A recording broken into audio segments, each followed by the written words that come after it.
Memory and Art, right? I think that's going to be the title of the video. I'm going to talk about Proust, the first section of Remembrance of Things Past, and I'm going to share a video by Limmy. And if you don't know Limmy, you're in for a treat. He's a comedian, Scottish comedian, and I'm going to play a section from his Millvale sketch, which in my mind is as meaningful and beautiful as the Combray section in Proust's Remembrance of Things Past. So I've got all 7 volumes in this relatively recent new translation. Each volume translated by a different author, I think. And it's available in the US now. It was available last year. I think it's been available in the UK for a year or two before. And I just finished, like I said, finished this first section, which is the Combray section, which is probably the section that you think of when you think of Proust, because it contains the the Madeleine and the tea. And I'm going to read a couple of snippets from the book. I'm going to read a bit from the tea drinking. There's also a beautiful section, a beautiful image towards the end of the section where, in the voice of the child who is remembering the village of Combray, he talks about seeing church steeples off in the distance, and sort of the sensations of seeing those church steeples change with the perspective of distance and time. And look, it's trivial to suggest that that is a metaphor for memory, because it's not metaphor, it's the substance of the substance, I think, of the whole book. Now, I say that having read 1/16 of the book, right? I've read the half of the first of whatever, 1/14, whatever it is. But it's really the subject that is being remembered is evoked in beautiful language. But I think more important is the sensation of memory itself. And that's the overlap between Proust and Limmy. Because in the Millvale sketch, he has a photograph of Millvale, where he lived as a teenager. And yeah, there's nostalgia and missing the sense of life when you're 16.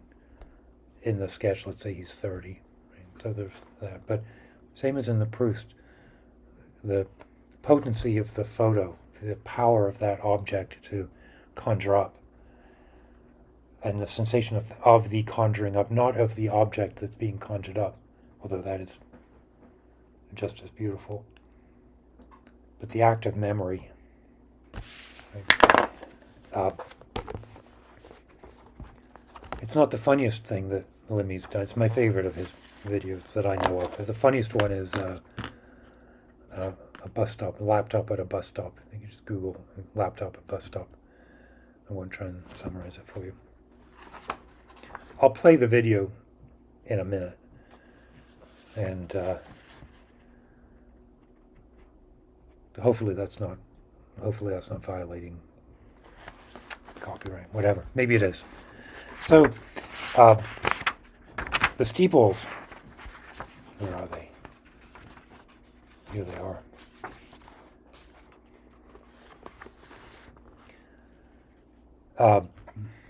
We'll see how much of this I read. I know you're not here to hear me read Proust out loud. So I'll read a bit, and I'll see how much, when I start to feel self-conscious about reading too much Proust out loud, I'll stop. So again, he's in a carriage that's riding through the countryside, homeward bound. As I observed, as I noted the shape of their spires, the shifting of their lines, the sunlight on their surfaces, I felt that I was not reaching the full depth of my impression, that something was behind that motion, that brightness, something which they seemed at once to contain and conceal. The steeples appeared so distant, and we seemed to approach them so slowly, that I was surprised when we stopped a few moments later in front of the Martinville church. I think one reason why I love this so much is that it reminds me of a sensation I had. So when I was a child, perhaps the same age as the narrator here, I would have been 11. So maybe a little bit older than the child here.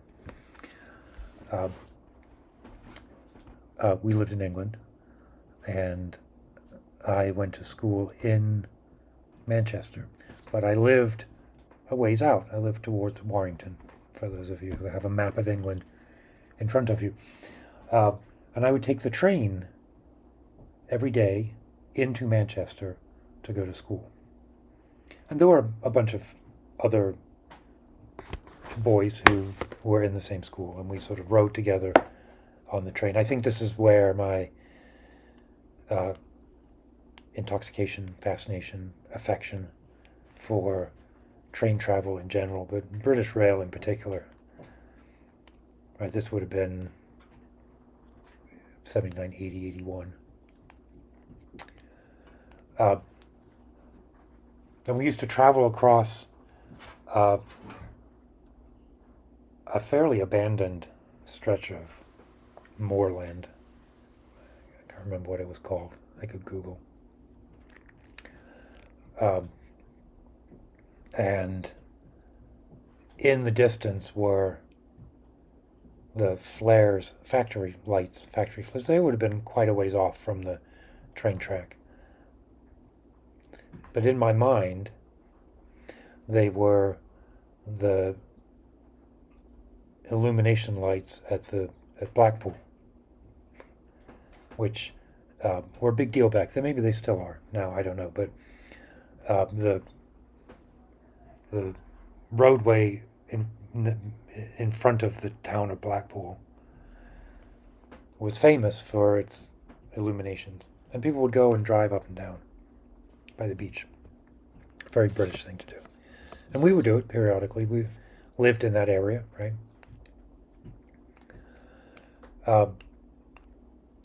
And look, I thought it was magical. It's probably seedy as fuck, right? I don't know. I haven't been back as an adult. But I would be in the train and see these lights, and I knew that they weren't. But I also knew that they were those magical illumination lights.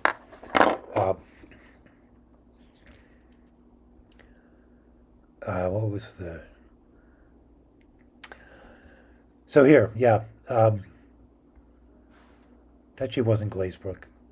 We would have gone on a Padgate because I lived in Colchester, through to Manchester Piccadilly.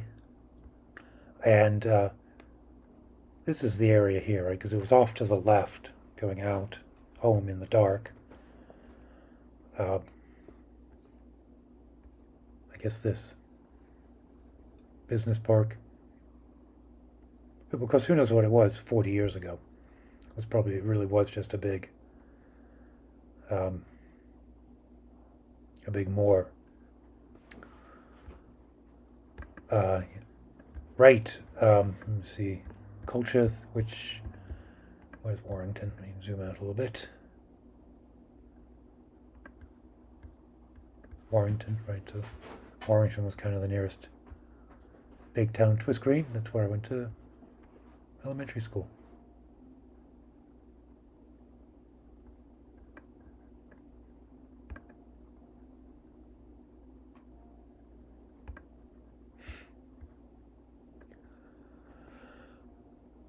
Yeah, Twiss Green was the elementary school.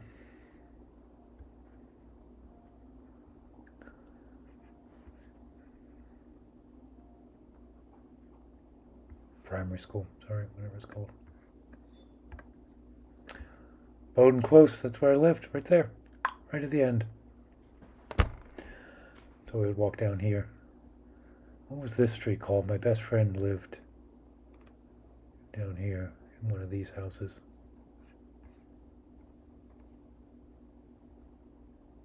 Burnham Close. Patrick. I don't know what he's up to. So we'd walk down here and then head into the school.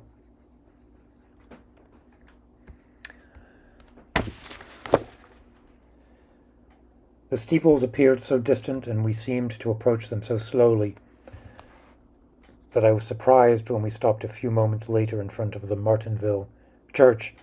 I did not know why I had taken such pleasure in the sight of them on the horizon, and the obligation to try to discover the reason seemed to me quite painful. I wanted to hold in reserve in my head those lines moving in the sun, and not think about them any more now, and it is quite likely that had I done so, the two steeples would have gone forever to join the many trees, rooftops, fragrances, sounds that I had distinguished from others because of the obscure pleasure they gave me, which I never thoroughly studied. Skip a minute. Soon their lines and their sunlit surfaces split apart, as if they were a sort of bark. A little of what was hidden from me inside them appeared to me. Hidden inside them, part of me inside them appeared to me. I had a thought which had not existed a moment before, which took shape in words in my head, and the pleasure I had just recently experienced at the sight of them was so increased by this that, seized by a sort of drunkenness, I could no longer think of anything else. So the articulation of memory, in this case with a word, but it could be a piece of music, the idea of a music that's just an impulse, or a pulse that is laden with meaning but is inarticulate, right? It is the craft of the writer or the musician to do whatever is necessary to capture that and place it in a context in the artwork that can then be received, right? There's the original memory, thought, idea, that's the resulting impact on the artist, musician, composer. There's the output, and then there's the triggered response in the audience, or the reader, or the listener, and they're parallel. And their valence is equivalent, even if your memory is completely not the same as mine. I have this similar sensation looking at this map that Proust had with his mug of tea and his cookie. I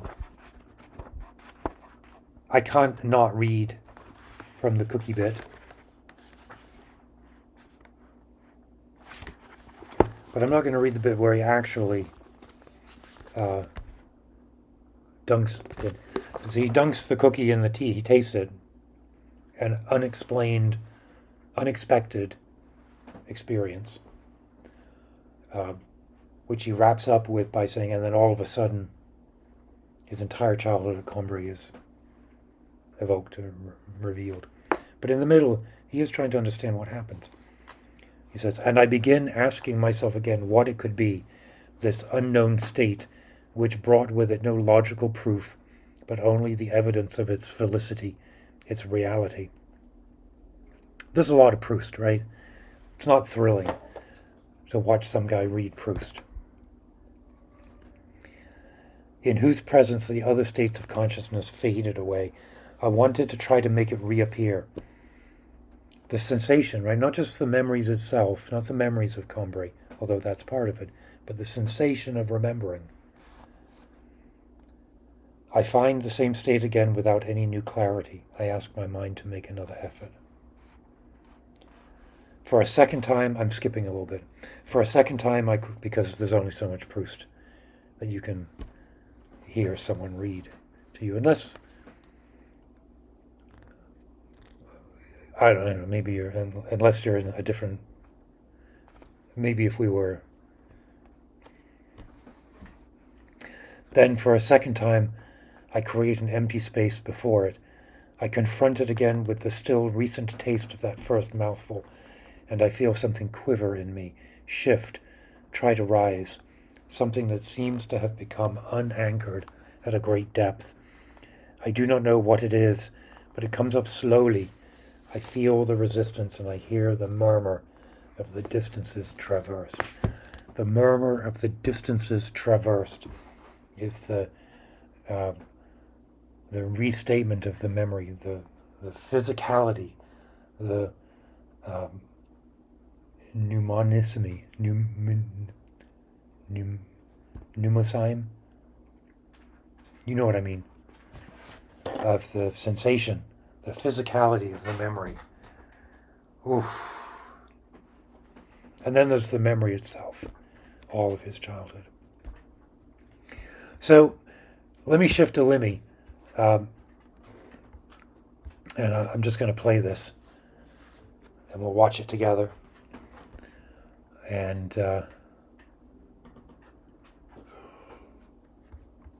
hopefully it will do something. Hiya. Hi. That's a bit of a strange question, but can you tell me how to get there? Where is it? Where was the photo taken?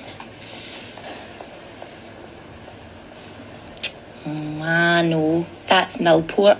Right, what you would do is get the train to Largs. From there you get the ferry. Now the train takes roughly... No, sorry, I know how to get to Millport, but can you tell me how to get to there? That is Millport. I know, but... Sorry, you're confusing me now. Where is it that you want to go? No, you're right, it is Millport. You're right, but... See, I took that 40 when I was about 16, that's me there. Some day, some summer. Just some laugh, tons of pals, and we just kick about all day, just... Summer just seemed to go on forever, just kick about, no thinking about tomorrow, what we're doing the day after that, just kicking about. No aggro, no fighting, nothing, just having a laugh and jumping off the pier and swimming about and all that. And then at night, well, like every second night, we'd all go for a carrot, we'd all give money to like the oldest looking one, they'd try and get served. And I'll get us a bottle of Meriden, get us a bottle of Old English, get us Diamond White and all that, and get us a quarter bottle of vodka. And you only getting a quarter bottle of vodka, I'll get us a Hoffen and just phone about steaming. Can't get away with that nowadays, but it was a laugh. We were just no aggro, no fighting, nothing like that. Just falling about. It was mistake. We made mistakes. I know we made mistakes, but that was just part of life. It's part of living, wasn't it? That's what it was. It was living. Unlike now, it's...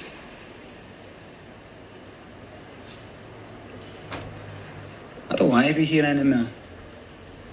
I don't want to be here.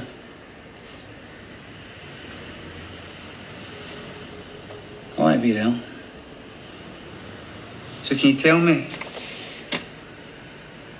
how did I get there? You can't do that, I'm sorry.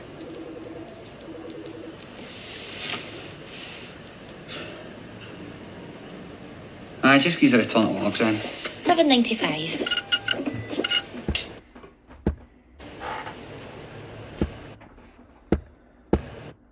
Funny, right? Funny, but beautiful. And look, if Limmy watches this, I'm sorry I copied your whole video. But I hope you appreciate the appreciation I have for this art. Because it's beautiful, man. This is a beautiful sketch. So, what I hope... Look, I dig this. I like Proust and I like Limmy and I like looking at them together, and it makes my mind filled with sensation and life. And maybe it does the same for you too, but I guarantee there's art in your life that makes you feel like this makes me feel. And I want you to find that. And if we all do that, Niagara, just beautiful memories, beautiful life filled with memory and cognizance, recognition of humanity. So, keep your wits about you.